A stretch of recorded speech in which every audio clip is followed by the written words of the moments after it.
More than 500 years ago, a man was born who could see the future. He imagined helicopters, hundreds of years before they existed. He studied birds because he believed humans could fly. He painted the most mysterious smile in history. His name was Leonardo da Vinci. But Leonardo was not born in a palace. He was born in a small village, far from power, far from fame. It was April 15th, 1452. In a quiet village called Vinci, a baby boy was born. Nobody knew that this child would become one of the greatest minds in history. His father was a wealthy notary, his mother was a simple village woman, and Leonardo was born outside of marriage. In those days, this changed everything. Because of this, Leonardo could not go to the best schools. No Latin, no university, no traditional education. But something else was happening. Because of this, Leonardo could not go to the best schools. No Latin, no university, no traditional education. But something else was happening. Leonardo learned in a different way. He watched the wind move the trees. He watched the river flow. He watched birds fly across the sky. And he asked one simple question. Why? Why do birds fly? Why does water move? Why does the sun create shadows? Leonardo wanted to understand everything. But there was one thing Leonardo loved more than anything else: drawing. He drew animals. He drew plants. He drew people. And he drew the world around him. His father saw the drawings and realized something important. His son had a gift. So he made a decision. He took Leonardo to one of the most important cities in the world, Florence. Florence was the heart of art. Painters, sculptors, architects, thinkers. The greatest minds of the Renaissance were here. Leonardo was only 14 years old when his life changed forever. His father brought him to a workshop. The workshop belonged to a famous artist, Andrea del Verrocchio. Here, Leonardo would learn everything: painting, sculpture, metalwork, engineering, even music. But Leonardo was not like the other students. He didn't want to learn only art. He wanted to understand the entire universe. But Leonardo was not like the other students. He didn't want to learn only art. He wanted to understand the entire universe. He studied muscles. He studied bones. He studied the human body. Even when people said it was dangerous, Leonardo wrote thousands of notes, but he wrote them in a strange way, backwards, from right to left. Some people believed Leonardo was hiding secrets. Others believed he was simply different. But Leonardo was about to create something that would shock the world, an angel so beautiful that his own teacher could not believe it. And some people say that after seeing Leonardo's work, his teacher never painted again. Leonardo's talent was now impossible to ignore. People in Florence began to talk about the young artist with the incredible mind. He was not just talented, he was different. But Leonardo had a problem. He started many projects, but he rarely finished them. His mind was always jumping to the next idea. While other artists worked only with paint and stone, Leonardo studied the secrets of nature. He studied how water moved. He studied how light touched objects. He studied how shadows changed during the day. Leonardo believed that everything in the universe followed rules. If he could understand those rules, he could understand the entire world.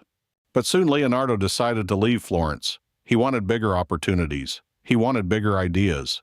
He traveled north to a powerful city called Milan. There ruled a man named Ludovico Sforza, the Duke of Milan. Leonardo wrote a letter to the Duke, but he did not talk about painting. Instead, he talked about weapons.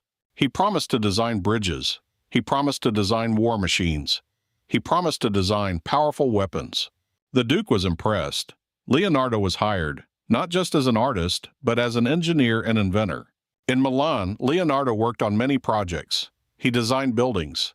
He designed statues. He organized festivals and celebrations. But once again, Leonardo's mind returned to a strange dream. He wanted to fly.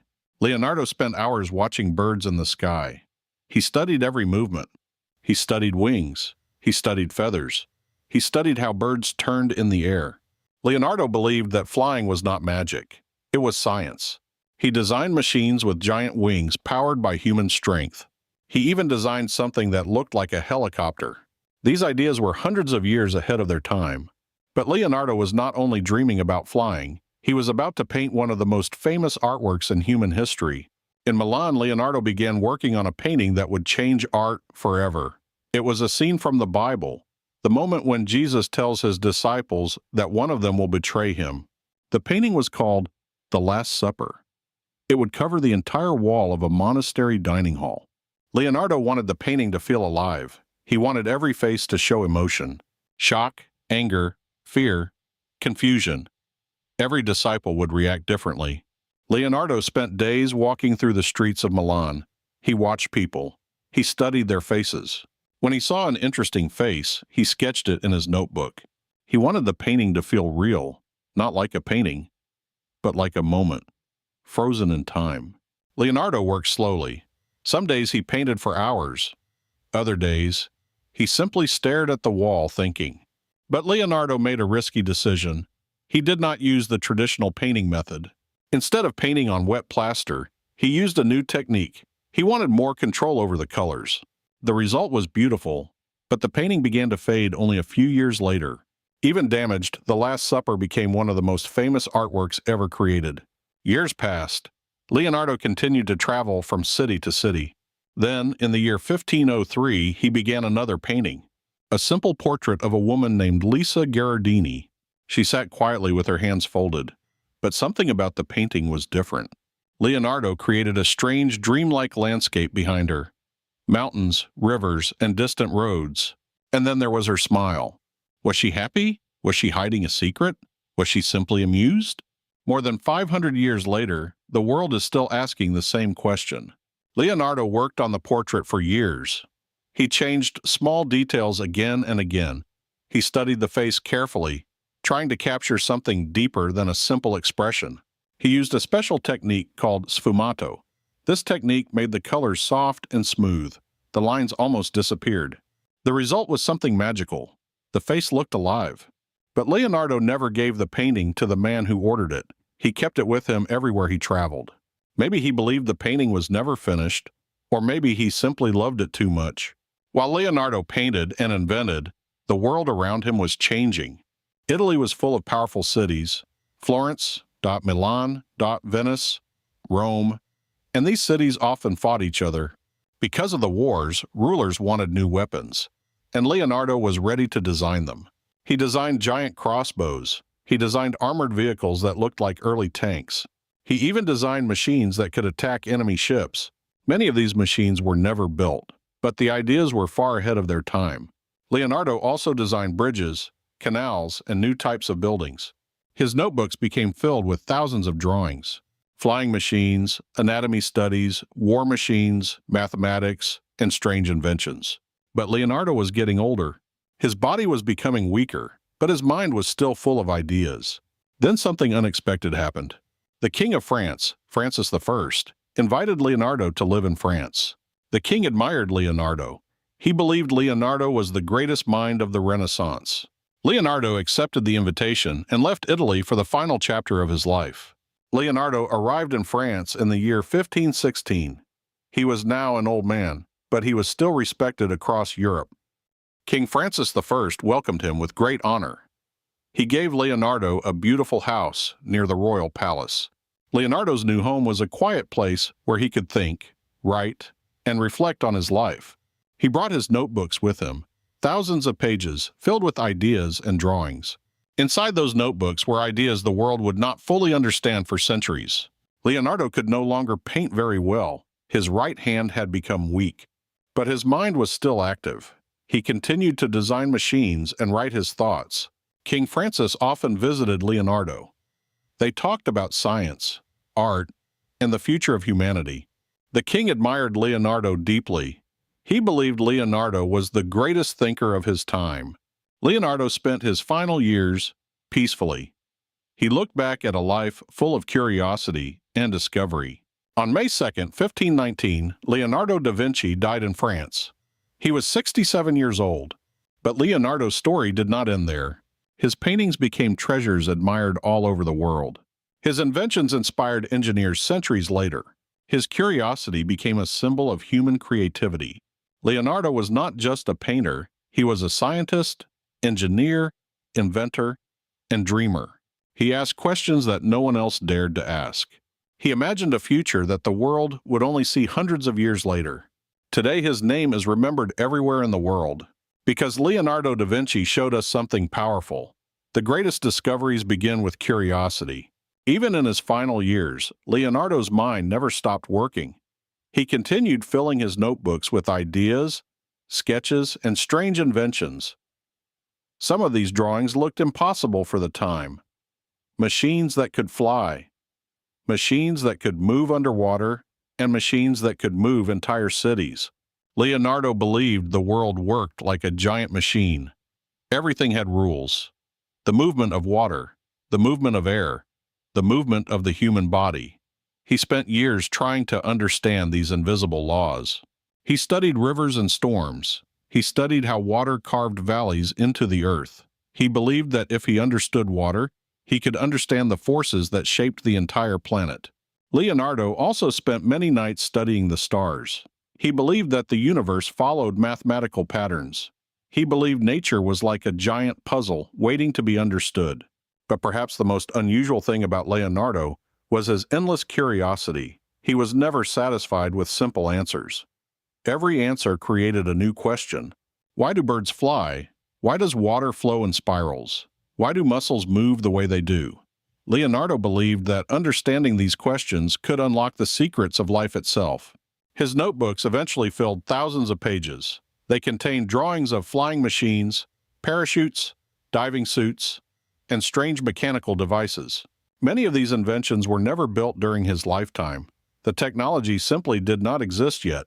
But centuries later, engineers would rediscover his ideas. Some historians believe Leonardo was hundreds of years ahead of his time. He imagined machines that would not become reality until the modern age. But Leonardo never saw himself as a genius. He simply saw himself as a student of nature. He believed the greatest teacher in the world was nature itself. Every leaf, every cloud, every bird carried a lesson. This way of thinking made Leonardo different from most people of his time. While others searched for power or wealth, Leonardo searched for understanding. His curiosity pushed him to study almost everything: art, science, engineering, anatomy, architecture, and even music. In many ways, Leonardo represented the spirit of the Renaissance, a time when people began to explore new ideas and question the world around them. The Renaissance was an age of discovery. New art, new science, and new ways of thinking were transforming Europe. And Leonardo da Vinci stood at the center of this transformation. He combined art and science in a way no one had done before. His paintings captured emotion and mystery. His inventions captured imagination. His notebooks captured curiosity. Even today, people still study Leonardo's drawings. Scientists, artists, and engineers continue learning from his ideas. His life reminds us that curiosity is one of the most powerful forces in human history. And perhaps that is Leonardo's greatest legacy. Not a single painting, not a single invention, but the courage to ask questions about the world. After Leonardo's death, his notebooks were scattered across Europe. Many of his ideas were forgotten for hundreds of years. Some drawings remained hidden in private collections, while others were stored in libraries where few people understood their importance. It was only centuries later that historians and scientists began to study Leonardo's notebooks more carefully.